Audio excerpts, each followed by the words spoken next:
هذه التغطية الخاصة حول وصول عبد المؤمن خليفة إلى الجزائر. إذن سنتابع مشاهدينا الصور الأولى والمشاهد الحصرية على تلفزيون النهار لخروج عبد المؤمن خليفة من المطار، مطار هواري بومدين الدولي.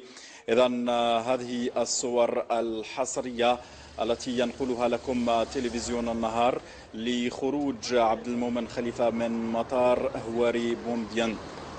إذن هذا هو الموكب الذي ينقل عبد المؤمن خليفة. إذن هذه هي الصور الأولى والمشاهد الحصرية لخروج عبد المؤمن خليفة من المطار الدولي هواري بومدين.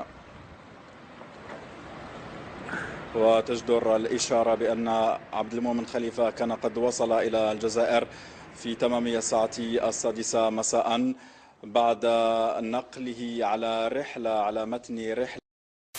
Maître Bourayo, est-ce que cette affaire a un aspect politique? Beaucoup de gens ont parlé d'un aspect politique dans l'affaire Khalifa. Bien sûr, ce qui la caractérise d'ailleurs.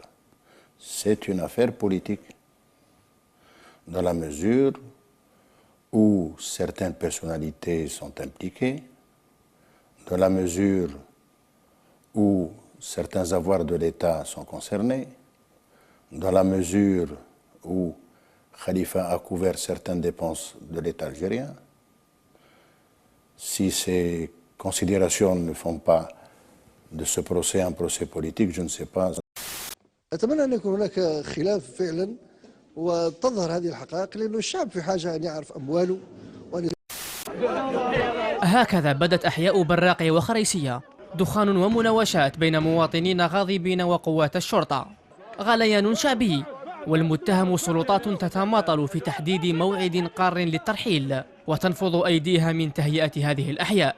فبحي ديار البركة ببراقي وبهذه الطريقة حاولت قوات الأمن تفريق جموع المواطنين الذين خرجوا إلى الشارع للتعبير عن غضبهم بسبب تأخر في عملية الترحيل.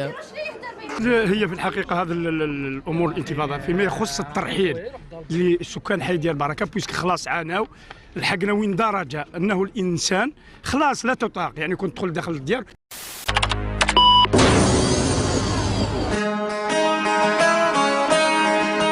Rafik Abdelmoumen Khalifa, 36 ans, algérien, milliardaire.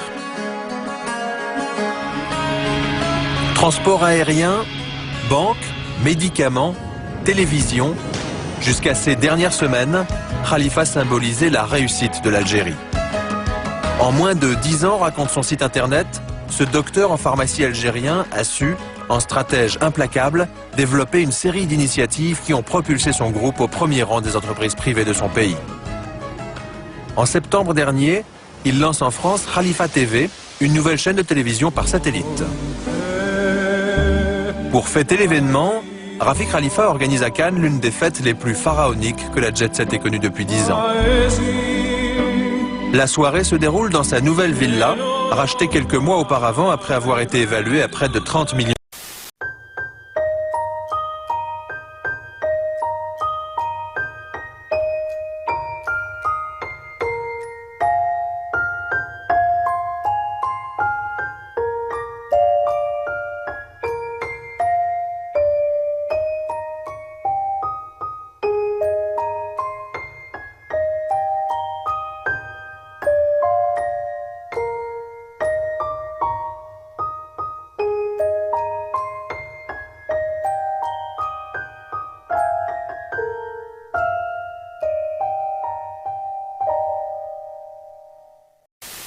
سيتم خلال الفصل الثاني من 2014 الانطلاق في عملية القياس محطة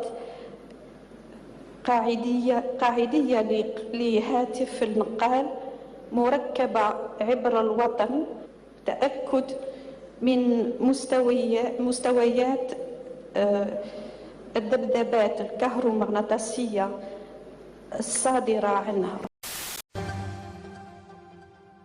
هل يعرف نوابنا المادة الأولى في الدستور الذين يتجادلون في تعديله بعد أو قبل الانتخابات الرئاسية؟ لنتابع عينة وكيف كان رد فعلها على أول مادة في الدستور. سيدي النائب، ما هي المادة الأولى في الدستور؟ المادة الأولى في الدستور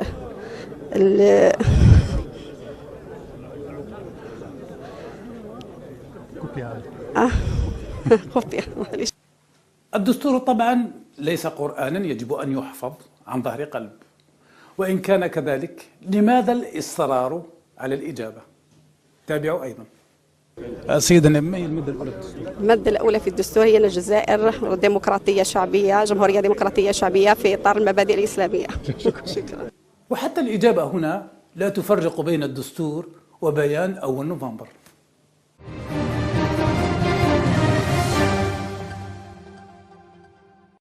طيب، ربما قد يرى البعض أن الأمر هنا عادي جدا ألا يعرف نائب المادة الأولى في الدستور.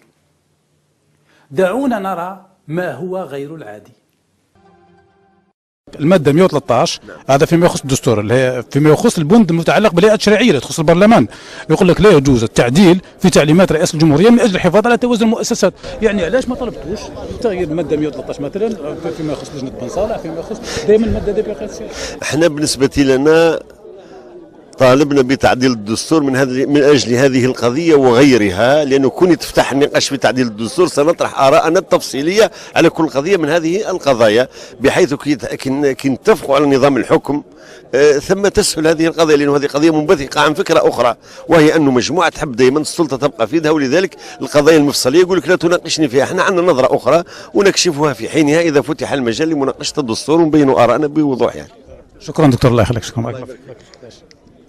الغير عادي هنا أن هذه المادة غير موجودة أصلا في الدستور، والأكثر من هذا أنها غير منطقية. لماذا غير منطقية؟ لأن تعليمات رئيس الجمهورية تطبق مباشرة ولا تمر أو تناقش في البرلمان. التعليق لكم.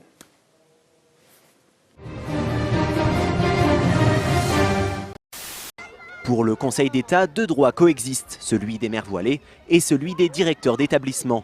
Lors de sorties scolaires, les mères voilées sont considérées comme des usagers du service public. Elles ont le droit d'exercer leur liberté d'expression religieuse. Concrètement, elles peuvent porter le voile. La notion de collaborateur ne dessine pas une catégorie juridique dont les membres seraient soumis à l'exigence de neutralité religieuse. Mais il y a l'autre droit, celui du chef d'établissement. Il peut interdire l'accès aux mères voilées lors de déplacements scolaires s'il juge que cela perturbe le bon fonctionnement de son école. Les exigences liées au bon fonctionnement du service public de l'éducation peuvent conduire l'autorité compétente à recommander de s'abstenir de manifester leur appartenance ou leur croyance religieuse.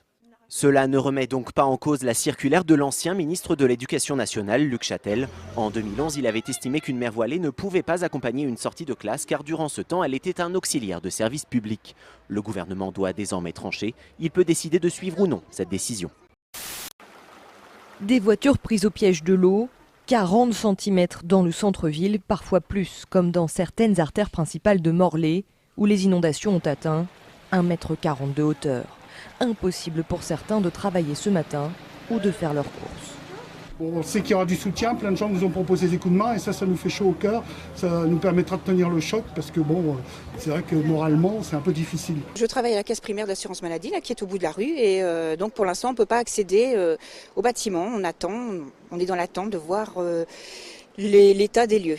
La crue subite a pris les habitants de Cours. D'habitude, en cas de risque de crue, ils sont prévenus afin de pouvoir prendre leurs dispositions. Mais l'alerte n'a été déclenchée.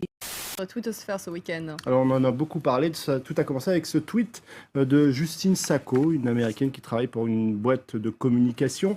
Elle va s'envoler pour l'Afrique et elle écrit sur son compte Twitter « Je pars pour l'Afrique. J'espère que je ne vais pas attraper le sida. Je plaisante, je suis blanche ». Un tweet au contenu clairement raciste. Alors, elle va monter à bord, elle va éteindre son téléphone portable et ça va être la folie sur les réseaux sociaux. Ce tweet va être tweeté, retweeté, commenté et elle va recevoir un certain nombre de messages plutôt haineux au point que son patron, ou plutôt l'entreprise pour laquelle elle travaille, va même décider de la licencier. C'est ce que raconte le New York Times, comment d'un tweet, eh bien, on arrive à une vie totalement bouleversée. Elle le raconte d'ailleurs elle-même. Sur un certain nombre de forums, ou plutôt ici sur des pages Facebook. Ma vie, ma famille, mon boulot et même mon état mental ont été ruinés. Elle demande finalement à tous ceux qui l'agressent verbalement en quelque sorte de s'arrêter parce qu'elle a fait des excuses.